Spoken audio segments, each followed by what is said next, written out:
इस दुनिया को विध्वंस से बचाने का एकमात्र मार्ग अहिंसा।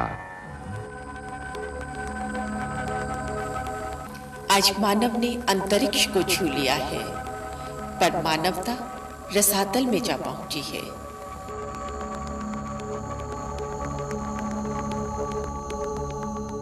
मारकाट, लूटपाट, आगजनी और हिंसा, कभी धर्म और जाति के नाम पर, तो कभी सत्ता और संपत्ति के नाम पर, क्रूरता और बर्बरता का खुला तांडव, मानवता का विकृत होता चेहरा, चारों ओर मौत का सन्नाटा, यही है आज का घिनौना सत्य।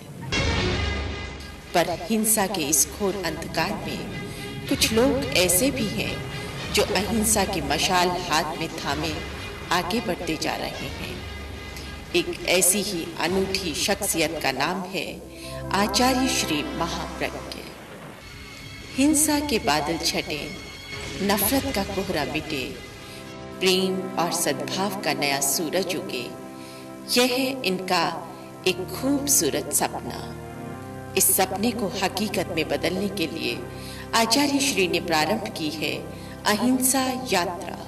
5 दिसंबर 2001 को सुजानगढ़ राजस्थान से प्रारंभ हुई अहिंसा यात्रा समय और समाज से सवाल कर रही है। जब हिंसा का प्रशिक्षण है तो अहिंसा का प्रशिक्षण क्यों नहीं? जब शस्त्र का प्रशिक्षण है तो शांति का प्रशिक्षण क्यों नहीं? आज विश्व शस्त्रों के निर्माण और उनके मारक प्रशिक्षण पर हर वर्ष $1 ट्रिलियन खर्च कर रहा है। निरंतर मानव के लिए मौत का सामान तैयार किया जाता है, लेकिन मानव समाज में आनंद, प्रेम और शांति बढ़े, इसके लिए क्या इसका 1% भी खर्च हो रहा है? ये वक्त की सबसे बड़ी विडंबना है। अब समय है विनाश और शांति में एक विकल्प चुनने का। महाप्रज्ञ ने चुना है प्रेम और शांति का पावन पथ, इसलिए बढ़ चले हैं उनके कदम अहिंसा यात्रा पर। राजस्थान, गुजरात, महाराष्ट्र, मध्य प्रदेश, जहां भी अहिंसा यात्रा का कारवां पहुंचा, जनता ने पलक पावड़े बिछा दिए। सभी धर्मों और संप्रदायों के लोगों ने खुले दिल से स्वागत किया है इस यात्रा का। अभियान करते हैं अहिंसा की डगर पर भी। सांप्रदायिक दंगों से जूझते अशांत गुजरात को शीतल स्पर्श मिला है इस यात्रा से। 2 बातें हमारे सामने हैं। पहली बात, मैं अहिंसा को कोरा धार्मिक तत्व नहीं मानता, केवल धार्मिक साधना है यह नहीं सोचना चाहिए। अहिंसा जितनी धार्मिक है, सामाजिक स्वास्थ्य के लिए, सामाजिक विकास के लिए और आर्थिक विकास के लिए भी उतनी ही महत्वपूर्ण है। अगर अहिंसा नहीं है, समाज स्वस्थ नहीं रह सकता। अगर अहिंसा नहीं है, आर्थिक विकास भी नहीं हो सकता। पश्चिम के लोगों में एक समझ पनपी है। 2 महायुद्धों के बाद उन्होंने अनुभव किया और एक समझ का विकास हुआ कि अगर विकास करना है तो युद्ध से दूर रहना होगा।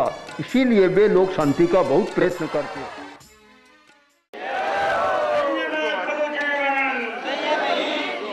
आज जगह जगह गोला बारूद बनाने का, बंदूक चलाने का प्रशिक्षण दिया जाता है, पर यह है एक अनोखी यात्रा जिसमें प्रशिक्षण दिया जा रहा है अहिंसा का। इस यात्रा में खोजा जा रहा है हिंसा के कारणों को। गरीबी, भूखमरी, अशिक्षा और अज्ञानता ये जन्म देती हैं हिंसा को, और इन कारणों को दूर किए बिना अहिंसा के वातावरण का निर्माण नहीं हो सकता। अहिंसा यात्रा। तो हमारी अहिंसा यात्रा का उद्देश्य केवल इतना ही नहीं कि मत मारो ये बताना है, हमें हिंसा के कारणों की खोज करनी है। एक प्रकार से तो मैं मानता हूँ यह यात्रा एक अनुसंधान की यात्रा है, रिसर्च की यात्रा है। सुजानगढ़ से प्रारंभ हुई यह अहिंसा यात्रा अपने आप में विलक्षण है। परमो धर्मः, अहिंसा परमो धर्मः। ये यात्रा आम आदमी की जिंदगी से जुड़ी है, उसकी समस्याओं से जुड़ी है। कार्यकर्ता हर गांव में जाकर सर्वेक्षण कर रहे हैं। कितने लोग बेरोजगार हैं, कितने लोग किसी व्यसन के शिकार हैं, कितने शोषित हैं, कितने अशिक्षित, और इन्हीं आंकड़ों में उभर कर आएंगे हिंसा के मुख्य कारण।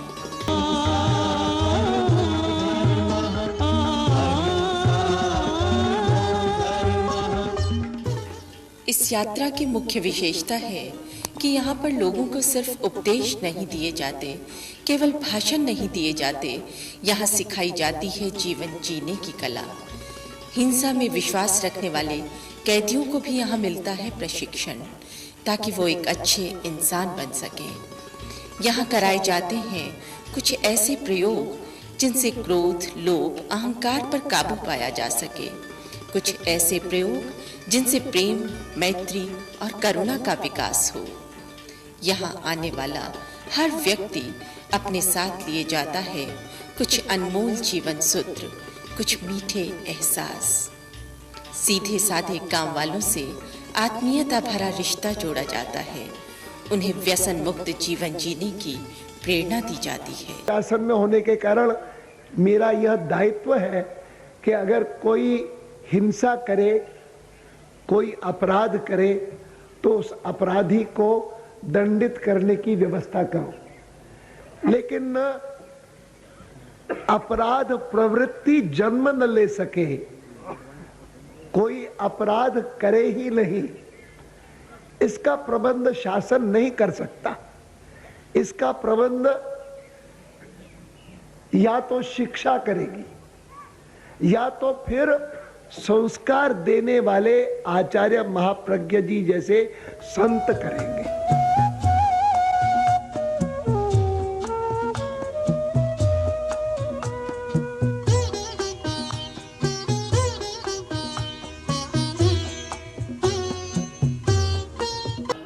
आध्यात्म और विज्ञान के दो शिखर पुरुषों के बीच संवाद का वार्तालाप करने वालों में एक थे भारत के महान वैज्ञानिक, महामहिम राष्ट्रपति एपीजे अब्दुल कलाम।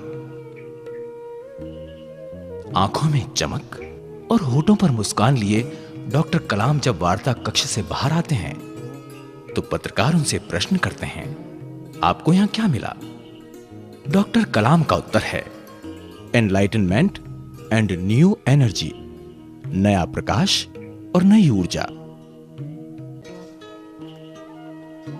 कौन है वो व्यक्ति जिससे वार्ता करने पर डॉक्टर कलाम जैसे विराट व्यक्तित्व को भी नए प्रकाश और नई ऊर्जा का एहसास होता है? कौन है अध्यात्म जगत का वो शिखर पुरुष? ये हैं युग प्रचेता गणाधिपति तुलसी के सुयोग्य उत्तराधिकारी, विज्ञान और अध्यात्म के समन्वयक, शांति और सद्भावना के प्रवर्तक तथा अहिंसा के अग्रदूत आचार्य महाप्रज्ञ। जैन धर्म की गौरवमयी परंपरा के जीवंत वाहक आचार्य महाप्रज्ञ एक प्रखर चिंतक, अंतर्दृष्टा, गहन मनीषी और सत्य के प्रयोगधर्मी अन्वेषक हैं और हैं आध्यात्म की राह के ऊर्जावान पथिक। राष्ट्र कवि दिनकर इन्हें आज का विवेकानंद मानते थे, तो एलाचार्य विद्यानंद जी की दृष्टि में ये जैन दर्शन के राधा कृष्णन हैं। इस व्यक्तित्व की विराटता को किसी से तुलना करके नहीं समझा जा सकता। आचार्य तुलसी के शब्द ही अधिक सार्थक लगते हैं। महाप्रज्ञ कैसे, महाप्रज्ञ जैसे। नमन है इस विभूति को हमारा।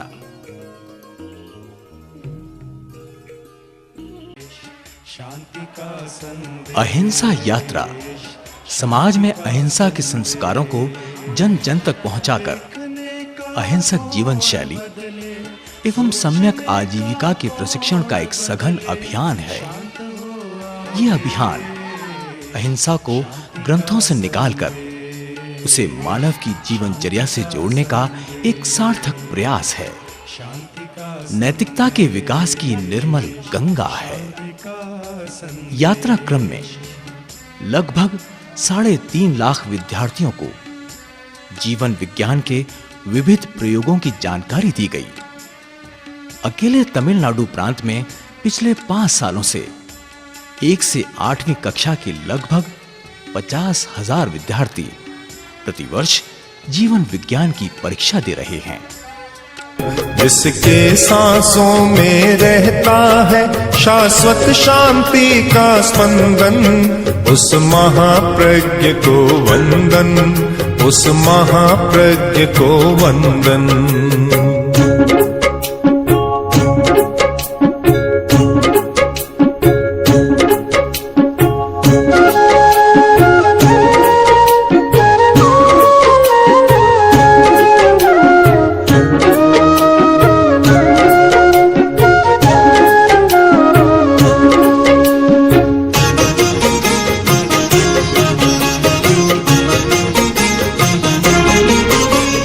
महावीर के सिद्धांतों पर किया है जीवन अर्पण,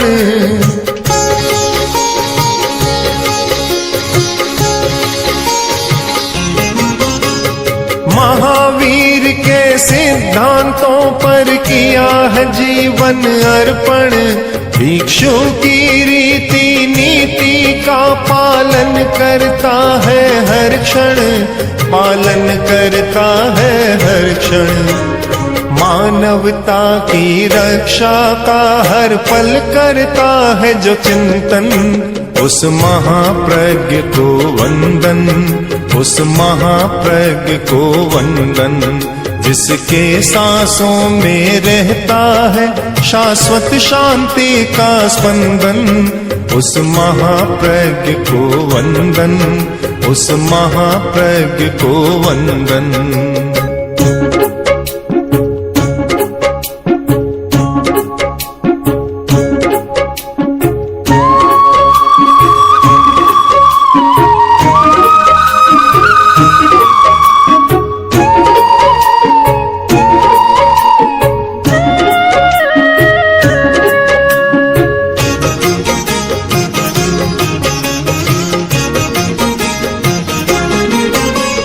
ज्ञान ध्यान दर्शन साहित्य को गहराई से जाना,